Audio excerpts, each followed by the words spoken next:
खुदावन ने ग्रेस हमारी मिनिस्ट्री पर दी है, इस सेवकाई पर, इस मिनिस्ट्री के ऊपर ये ग्रेस है। और बहुत सारी चीजें जो खुदावन करते हैं जो आप जानते भी हैं, उनमें से एक ये भी ग्रेस है कि खुदावन ने हमें स्पीयर हेड मिनिस्ट्री की तरह रखा है। वो सेवकाई जो जहां जहां परमेश्वर हमें लेकर जाते हैं, वहां जाकर लोगों की प्रार्थनाओं के जवाब के अंतर्गत दरवाजों को खोलने की सेवा। That means the doors which have been closed for a long time and you've been waiting for those doors to be opened. This is the grace that we have on our ministry, that when we go and declare things, the doors are opened in the name of Yeshua. इसीलिए आप देख लें कहीं पर भी, चाहे India के मुख्तलिफ इलाकों में, सिटीज में, डिस्ट्रिक्ट्स में, चाहे अर्बन, चाहे रूरल, चाहे ट्राइबल, चाहे हिली, चाहे बीच एरियाज, कहीं पर भी परमेश्वर लेकर जाते हैं, चाहे वर्ल्ड के किसी भी कॉर्नर में लेकर जाते हैं, this is one testimony which remains constant कि जी जिस चीज के लिए हम प्रार्थना कर रहे थे, things that we were praying for years has come to pass after, ever since you opened the doors in the name of Yeshua. इसलिए मैं आपको कह रही हूँ, don't limit God today.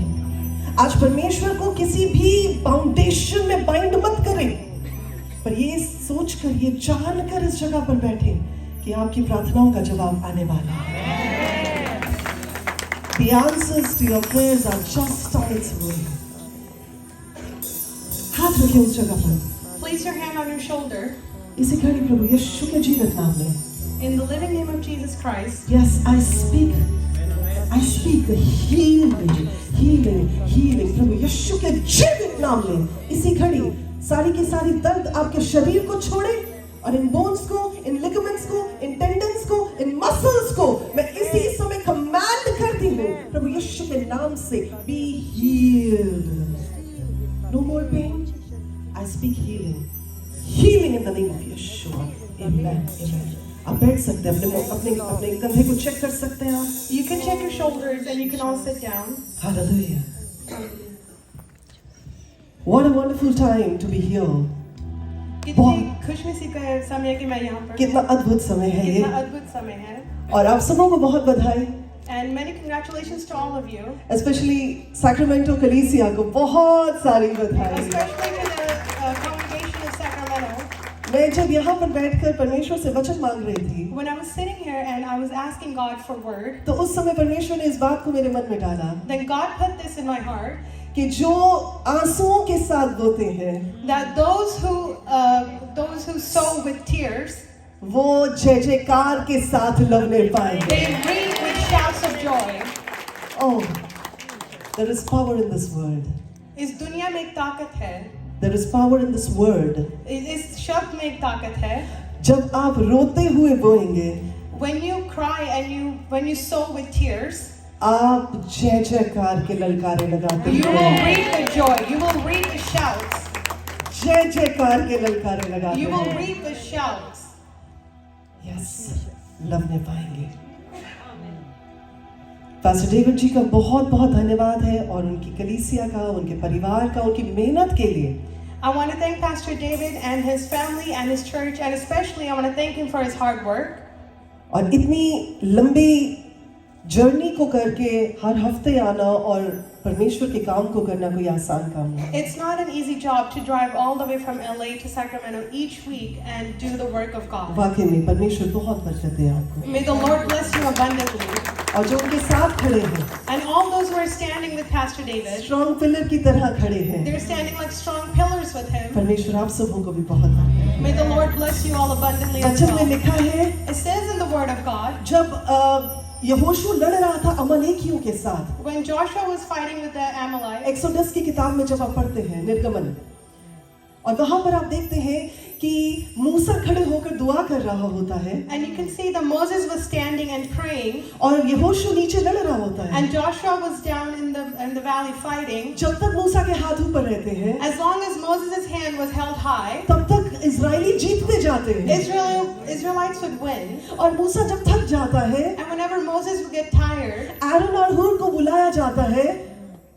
Aron और हूर को बुलाया जाता they है। would call some people. Aaron and Hur, they have been called there, and the moment they help Moses lift up his hands. जैसे ही वो मूसा के बेटा I'll manage. Thank you so much.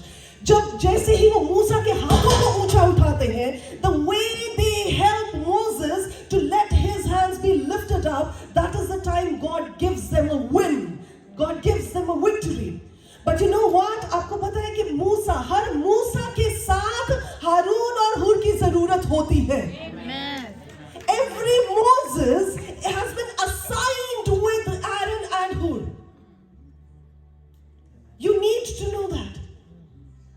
जब तक मूसा के साथ उसके डिवाइन हेल्पर्स नहीं होंगे ना, वो लड़ाई को नहीं जीत पाएगा.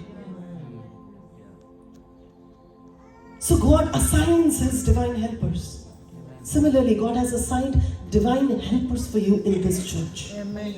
They are those Aarons, they are those Hurs, who will make this battle victorious for you. प्रभु आपका धन्यवाद हो मेरे खुदावन. Lord, we just want to give you glory for this time. Give you glory for all that you are doing in the lives of your people. खुदावन आप अपने लोगों के जीवनों में जो जो कर रहे हैं उसके लिए आपका धन्यवाद. There are certain things God is speaking to your heart this evening. आज की शाम परमेश्वर आपके मन से कुछ बात कर रहे हैं. There are certain things that God is convicting you for. There have been certain things in your life जो आपने अनदेखी कर दी. You have just tried to ignore those things, but tonight God is pressing upon your hearts. आप जितने भी खुदा के खादम आए हैं, all the servants of the Lord, with due respect and with all the love that I have for the Lord in my heart, I just want to bless you and bless your works in the Lord. The best is just coming next. Yes. It's just coming next. Yes. Thank you, Lord. परमेश्वर का वचन कहता है, जब आप John 10:5 पढ़ते हैं, वो कहते हैं, a stranger they simply will not follow. प्रभु यीशु ये बात कहते हैं अपने भेड़ों के बारे में. He's talking about his flock, his sheep, and he says, a stranger's voice they will not hear, but will flee from him because they do not know the voice of the strangers. पर उसके बाद वो क्या कहते हैं 27 आयत में, John 10:27 में परमेश्वर कहते हैं, मेरी भेड़ें मेरा शब्द सुनती हैं. My sheep hears my voice. You know what? God is talking to each one of us this day, and He wants to talk to each one of us. हम सबों से बात करना चाहते हैं, पर कई बार हम अपने मन को ऐसा कठोर बना लेते हैं. We harden our hearts so much that we do not want to hear the voice of God. I'll give you an example. When we had just shifted to our new home many years ago, there were some shepherds. कुछ ऐसे चरवाहे थे जो अपनी भेड़ों को लेकर उस जगह पर आ रहे थे. That was a time that we had just known the word of God. We had just come to the saving knowledge of Christ. और मुझे नहीं पता था. I had no idea how these shepherds used to segregate their sheep, their flock. सारी तो एक जैसी लगती थी. They were all similar. And I was just, while I was watching them from a far distance, दूर से मैं देख रही हूँ अपने घर से, और वो पीछे पूरा एरिया खाली होता था. वहाँ पर इतनी सारी भेड़ें, लेकिन there were only 3 shepherds. सिर्फ 3 थे वहाँ पर चरवाहे. और मैं ये सोच रही हूँ, उन्हें कैसे पता चलेगा? How will they demarcate? There isn't any kind of a marking on any of those sheep. How are they going to segregate them? कैसे उनको अलग करेंगे? और फिर मैंने देखा, उनमें से एक shepherd आता है, एक चरवाहा आता है. One of them, he just has a different kind of a signal, and he says, trr, trr, trr, and all the sheep which belong to that shepherd start following that shepherd. The other one, when he comes in and he says, kurr, kurr, kurr, और वो सारी की सारी जो उसकी भेड़ें हैं वो उस shepherd के पीछे चलनी शुरू हो जाती हैं. तीसरा आता है, वो चुटकी मारना शुरू करता है. He has a different signal, and all the sheep which belong to his flock, they start following him. That was when I understood the meaning of this verse. मेरी भेड़ मेरे शब्द को पहचानती है. My sheep listens, hears, understands my voice. क्यों नहीं वो सारी की सारी भेड़ें जो किसी और को बिलोंग करती थी, वो किसी और के साथ चली गई? Because they know that their shepherd takes good care of them. क्यों कहा जाता है हम भेड़े हैं? क्यों भजन संहिता Psalm 23 में ये बात कही गई है, Lord is my shepherd. If Lord is my shepherd, that means I am a sheep. आपको पता है sheep क्या होती है? Sheep is the most dumb animal. Let's acknowledge that. सबसे ज्यादा बुद्धू, सबसे ज्यादा बेअक्ल होती है भेड़, और लिखा है मैं परमेश्वर की क्या हूं? मैं भेड़ हूं। क्यों मैं भेड़ हूं? Why do you think it has been compared? Our lives have been compared to the life of a sheep. Whereas a sheep is such a dumb animal. उसमें कोई दिमाग नहीं होता, जहां ले जाओ बस वहीं चली जाती। तभी कहते हैं ना भेड़ चाल। पता क्यों कहते हैं? Because a sheep will never apply its brains. The sheep will never apply its logic. The sheep will never apply its own mental ability.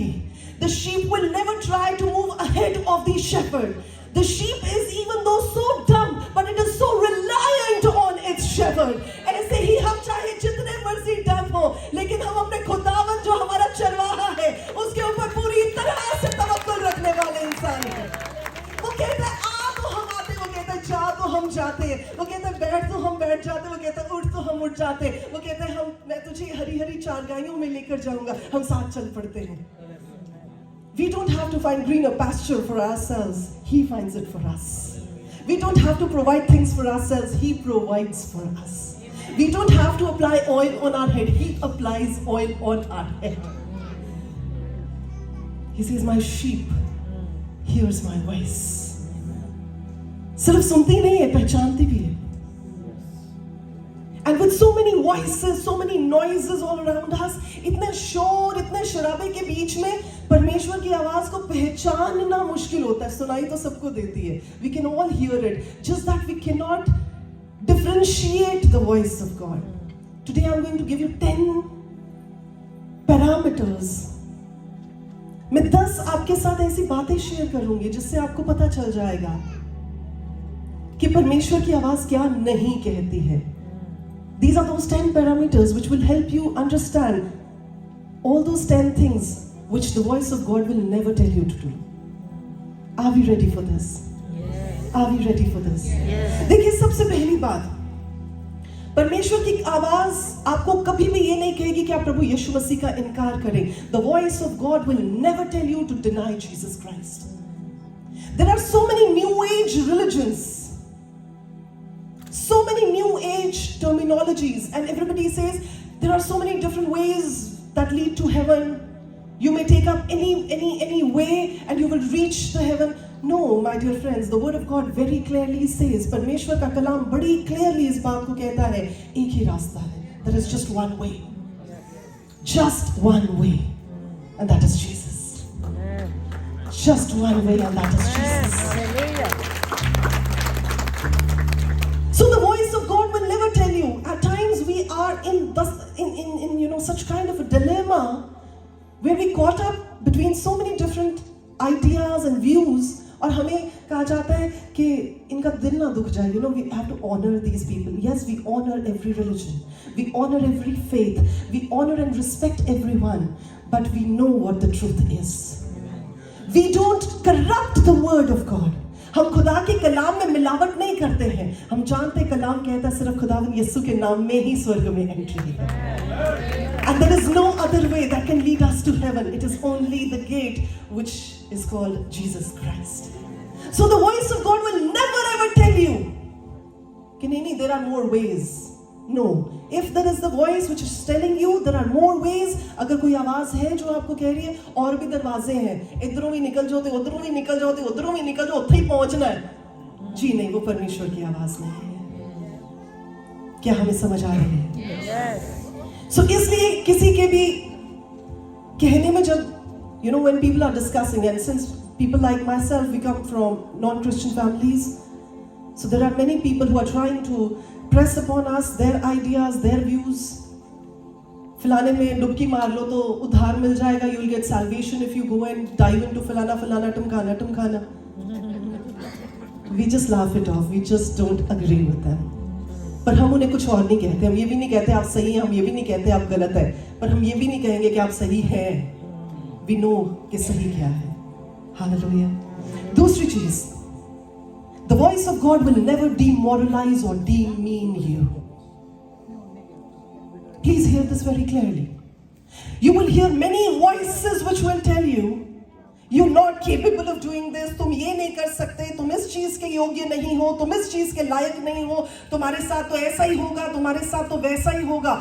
If you are hearing these voices, अगर आप ये आवाजों को सुन रहे हैं तो याद रखें ये आवाज खुदावंद की आवाज नहीं. This is not the voice of God. There was this young girl who came to our church and she was battling with depression. और उसको बहुत, she had gone to psychiatrist, she had gone to psychologist, she'd gone for medication. उसने बड़ी अलग-अलग जगहों पर जाकर doctors को दिखाकर बड़े क्लिनिकल टेस्ट करवा लिए, डिप्रेशन से बाहर ही नहीं आ रही थी. She was not getting rid of her depression. Finally there was this psychology student in our church congregation. तो यूथ का एक बच्चा था, उसने बोला पास्टर जी मैं बात करूं. And we allowed the child. We said, okay, why don't you speak to her? While in the discussion, we came to know that while she was a small little kid, जब वो एक छोटी बच्ची थी, जब वो स्कूल जाती थी, तो she wasn't really good in studies, पढ़ाई में ज़्यादा अच्छी नहीं थी. तो एक बार उसके टीचर ने क्या कहा, उसको ब्लैक बोर्ड पर लाके बोल दिया, लिखो I am a failure. She wrote there in front of her class. उसने अपनी क्लास के सब बच्चों के सामने लिखा कि मैं एक असफल इंसान हूँ. उसके बाद टीचर को सिर्फ बात यहीं तक खत्म नहीं रही. टीचर ने और लोगों को बुलाया, उसके सब क्लास के स्टूडेंट्स को बोला लिखो उसके नाम के साथ, I will not name the girl, that you are a failure. Everybody wrote on the blackboard. And that girl cried. वो बच्ची रो के कहती है, उस दिन से कहती मेरा मोरल, मेरा सेल्फ कॉन्फिडेंस खत्म हो गया और मुझे ये पता था कि मैं एक फेलियर हूं. And you know what? While that guy was hearing all of this, we were also sitting there. मैंने उठ के उसको बोला, मैंने कहा बेटा जब सब लिख रहे थे ना you are a failure, you are a failure, आपको पता है क्या, प्रभु यीशु मसीह पीछे से आए और उन्होंने आकर लिख दिया you are more than victorious in me. I said that may not be evident to you there. उस समय आपको वो ब्लैक बोर्ड पर लिखा हुआ नहीं दिखा होगा कि प्रभु यीशु मसीह ने आपके लिए लिखा है. You may have just been thinking that, all my friends have written this against me. But let me tell you, this is what God declares about you. She couldn't relate to it. But the moment she heard this, I'm more than victorious, I'm more than conqueror in Christ Jesus. That one single promise of the Lord started changing her life. And within days, कुछ ही दिनों में वो बच्ची depression से बाहर आ गई. कुछ ही दिनों में. और ये वो बच्ची है, she tried to commit suicide 3 times. 3 बार ये बच्ची मरने की कोशिश कर चुकी थी और वो पूरी तरह से कन्विंस थी कि उसके साथ कुछ नहीं अच्छा हो सकता. But finally when we prayed for her, she got a good job in Singapore. She's doing so good and now she's planted a church in Singapore. She connected all her colleagues, सारे अपने साथ काम करने वाले जो nursing students थी उनको इकट्ठा करती है. And she's already started preaching the word of God. आप देख रहे हैं, at times the enemy will speak into your lives. कभी-कभी शैतान आपकी जिंदगियों में ऐसी बीज को बोएगा और वो बीज जो होंगे आपको डिमोरलाइज करने के लिए होंगे. वो आपको गिराने के लिए, डिस्करेज करने के लिए होंगे. और आपको पता है कई बार कलीसिया के लोग ही डिस्करेज करते हैं, कई बार विश्वासी लोग ही डिस्करेज करते हैं, कई बार वो लोग जो अपने आप को क्रिश्चियंस कहलाते हैं, those people are the ones who will start discouraging you. But don't try to find your encouragement in people. लोगों में अपना उत्साह ढूंढने की कोशिश मत कीजिएगा. किसी ने कह दिया अरे वाह आप तो बहुत अच्छा गाते हैं, don't get so prideful about it. किसी ने कह दिया आप तो बड़ा अच्छा बजाते हैं, don't get so prideful about it. अगर किसी ने नहीं कहा तो आप बुरे मान जाएं, आज मुझे किसी ने नहीं कहा मैं अच्छा गाती हूँ, मैं अच्छा बजाती हूँ, मैं अच्छा बोलती हूँ. Don't try to find your acceptance in the people's mind. लोगों से अपनी एक्सेप्टेंस, लोगों से अपनी वाहवाही, लोगों से अपनी बढ़ाई पाना बंद करें. Don't seek validation from people. you are already validated by the Lord. जब परमेश्वर आपकी ओर देखते हैं, वो ये नहीं देखते, ओ तो इतनी बार फेल हो गया. And I'm telling you, a Christian life is all about failures and successes. It's all about getting up and falling down, getting up and falling down. I'm sure none of us under this roof tonight would be able to say, no, I didn't fall any time. हम में से कोई ऐसा नहीं होगा जो कह सकेगा, ओ नहीं पास्टर जी, मैं तो कभी भी नहीं गिरा. क्रिश्चियन वॉक का मतलब ही यही होता है, आप गिरते हैं आप उठते हैं, आप गिरते हैं आप उठते हैं, और गिरते जाते उठते जाते, गिरते जाते उठते जाते. बट द ब्यूटी इज, परमेश्वर का वचन कहता है, धर्मी जन चाहे 7 बार भी गिर जाए, परमेश्वर उसे उठाकर खड़ा कर देते हैं. It's not about not falling down, but it is getting up each time that you fall down. क्या मैं किसी से बात कर रही हूँ?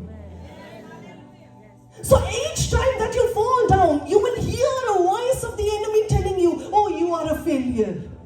ओ तो पिछली बार भी फेल हुआ था, तो पिछली बार भी असफल हुआ था, तो पिछली बार भी अनसक्सेसफुल हुआ था, ओ तेरा फलाना काम तो चला नहीं, तेरा फलाना रिश्ता तो बना नहीं, तेरी फलानी चीज तो हुई नहीं. Each time that you fall, you will hear these voices. But let me tell you, this is not the voice of God. परमेश्वर की आवाज जितनी बार आप गिरेंगे उतनी बार कहेंगे, get up बेटा, come on, let's keep going, let's get going. It's not the time to lament. You have to get up and you have to keep walking. जब लिखा है ना, even though I walk through the valley of shadow of death, क्या लिखा है? चाहे मैं घोर अंधकार की मौत से भरी हुई तराही से भी होकर, जोर से बोलेंगे, होकर चलूं, यानी चलना पड़ेगा, खड़े नहीं हो जाऊंगा.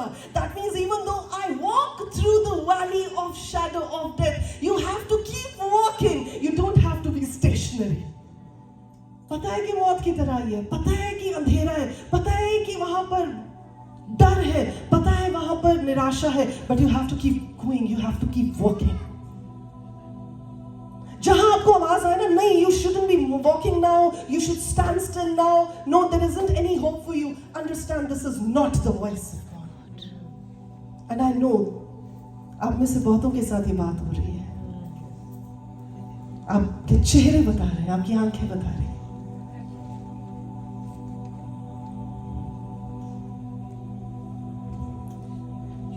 और जब आप book of Hebrew chapter 12 verse 10 पढ़ते हैं, वहां पर इस बात के बारे में लिखा हुआ है, even though our earthly fathers, हमारे जो स्वाभाविक बायोलॉजिकल फादर्स होते हैं, वो हमारी ताड़ना करते हैं, they discipline us for a while, वैसे ही हमारा परमेश्वर भी हमें डिसिप्लिन करता है. तो डिसिप्लिन का मतलब ये नहीं होता है कि वो हमें गिराना चाहते हैं, डिसिप्लिन का मतलब ये नहीं होता है कि वो हमें खत्म कर देना चाहते हैं. सो चाहे अगर आप उन ट्रायल्स में से निकल रहे हो, just remember, God will never demean or demoralize you. Amen. He will convict you. He will convict you, but he will not demean you. आपको पता है, we receive so many calls in our breakthrough prayer tower each day, and there are so many different people who have this one prayer request. और उनकी एक ही प्रार्थना निवेदन जो होता है वो ये होता है कि पास्टर नीतू को बोलें कि हमारे लिए प्रार्थना करें, क्योंकि हम इस चीज में गिर गए हैं और हम बता नहीं सकते अपने पास्टर को. They're scared to talk to their pastors about this, about the sin, about the problem that they are in. क्योंकि वो कहते हैं जी हमारे पास्टर्स हमें डीमीन करने लग जाते हैं. And I feel so bad for those people. मुझे बहुत बुरा लगता है. वो इसलिए क्योंकि पासवान, हम जो पासवान लोग होते हैं, लोग हमें आशा के साथ देखते हैं. We have such instances where, you know, the people have come confessing about their sins to the pastors, and those pastors have made a spectacle of their lives. और क्या होता है, पूरी की पूरी कलीसिया उन लोगों से मुंह फेर लेती है, इसलिए लोग बताते नहीं हैं. That is not the voice of God. आपके पास कोई आ जाए और आप उसकी जिंदगी का तमाशा बना दें, याद रखें, this is not the voice of God.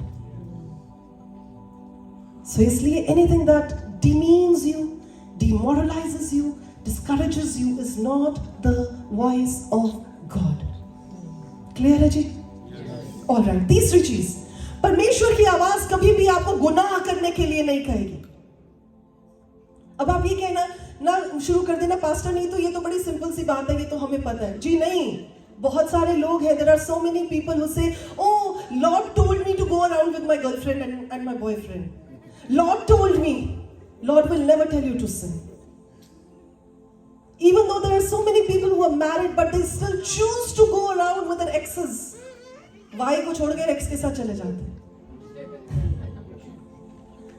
वो बोलते वो मुझे परमेश्वर ने कहा था उसको लिफ्ट दे दो, परमेश्वर ने कहा था उसको राइड दे दो। परमेश्वर आपको कभी नहीं कहेंगे उसको राइड दे दो। परमेश्वर आपको कभी गुनाह में गिरने के लिए नहीं कहेंगे। देखिए, जब पोतीफर के घर में यूसुफ था और जब पोतीफर की वाइफ यूसुफ को सड्यूस करने की कोशिश कर रही थी, तो Joseph wasn't standing there looking at it, okay, I want to see how well you do your job. He wasn't doing that. वो वहां ऐसे नहीं खड़ा था, वो वहां से भाग गया। He ran, he flee from sin. If you are facing sin, if you are confronting sin, if you are encountering something which is sinful, it's better to flee. वहां से भागना जरूरी है। You don't have to stand and say, अच्छा, I want to see whether I can resist this or not. No, you don't have to do that. That is not the voice of God. परमेश्वर नहीं आपको कहेंगे बेटा खड़े रह के देख, तू कर सकता, resist के नहीं कर सकता।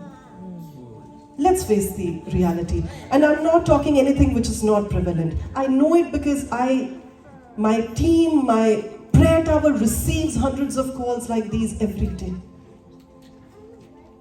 परमेश्वर की आवाज कभी आपको गुनाह करने के लिए नहीं कहेगी। जब आप रोमन 6:12 पढ़ते हैं, लिखा है तो क्योंकि हमारे लिए ग्रेस बहुत है इसलिए हम गुनाह बहुत करते रहे। कई लोगों की आदत होती है ना, हाँ, last time God forgave me for my sins, God is such a loving, such a caring, such a forgiving God, कोई बात नहीं, this time also he will forgive me. Why do you want to test God? Just because there is a lot of grace you want to sin so much? God's voice will never tell you to sin. कई लोगों की आदत होती है बाहर अच्छे और अंदर सिंफुल। वो लिपा पोथी की हुई कब्रें जो बाहर से सुंदर लगती हैं और अंदर से गली पड़ी, सड़ी पड़ी, बदबू मारती हुई होती हैं। And at times we think that, sinning is all about adultery, sinning is all about doing, it is committing murder, it's doing all those things. Sinning is anything which is against the voice, against the will of God. हर ऐसी चीज जो परमेश्वर की मर्जी, परमेश्वर की इच्छा के खिलाफ है, वो गुनाह है। जो वचन के खिलाफ है, वो गुनाह है। तो गुनाह सिर्फ ये नहीं है कि किसी की पत्नी के साथ, किसी के पति के साथ भाग जाओ तो गुनाह है। सिर्फ वही नहीं है गुनाह। यहां तक कि when you are slandering about your colleagues, about your neighbors, about your in-laws, that's equally a sin. जब आप किसी की रेप्यूटेशन खराब कर रहे होते हैं, जब आप किसी के बारे में बुरा भला बोल रहे होते हैं, वो भी खराब है, वो भी गुनाह है। सो परमेश्वर नहीं आपको कहेंगे, आप ये मत कहना, oh God told me to tell about this to the other person. God will never tell that to you. इसीलिए God's voice will never tell you to sin. Fourth thing, point number 4, God's voice will never bring about division between the brethren. ये बड़ी problem होती कलीसियाओं में। एक की problem पता चल जाए, बस हमें तो गॉसिप करने का मटेरियल चाहिए होता है। अच्छा, उसके बारे में ये, उसके बेटे ने ऐसा कर दिया, आज जी दस दो जी, सारी कलीसिया ਨੂੰ ਰੌਲਾ ਪਾ ਦੋ। ਲੋਕਾਂ ਨੂੰ ਪਤਾ ਚੱਲਣਾ ਚਾਹੀਦਾ कि ਉਹਦਾ ਐਡੇ ਵਧੀਆ ਬੰਦੇ, ਪਰ ਬੱਚੇ ਦੇਖੋ ਉਹਨਾਂ ਦੇ ਕੀ ਕਰਦੇ ਪਏ। Let's face the reality. And that's the reality of our modern times. God will never bring about division in the church. There may be times when you have difference of point of opinion. आपके POV दूसरे के POV से different हो सकते हैं। आपकी सोच, आपका नजरिया, आपकी mindset different हो सकती है, होने दें, but do not let that one thing be a seed which will divide the church. शैतान को बड़ा अच्छा लगता है डिवीजन, और शैतान तो एक्चुअली डिवीजन के साथ ही राज करता है, divide and rule. But God's voice will never tell you to divide. God's voice will never tell you